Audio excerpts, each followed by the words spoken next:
I'm going to show you how to take your promotion slide and add a background image. So what I did, so hopefully you'll get something that looks kind of like this. So the first thing you're going to want to do is make a blank slide. And the first thing to do is get rid of these text boxes by clicking on them and then deleting them.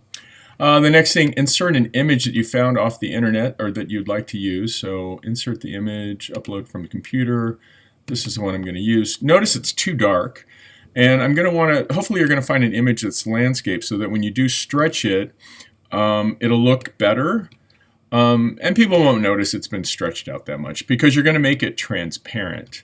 The next thing you do is click on it, format the slide, and come over here and make some adjustments and make it transparent. Remember, the image is just a background image.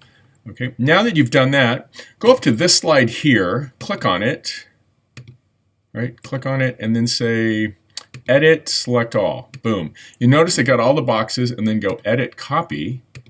Go back to your slide that you just made with your own personal image and then hit Edit, Paste. Boom, there you go.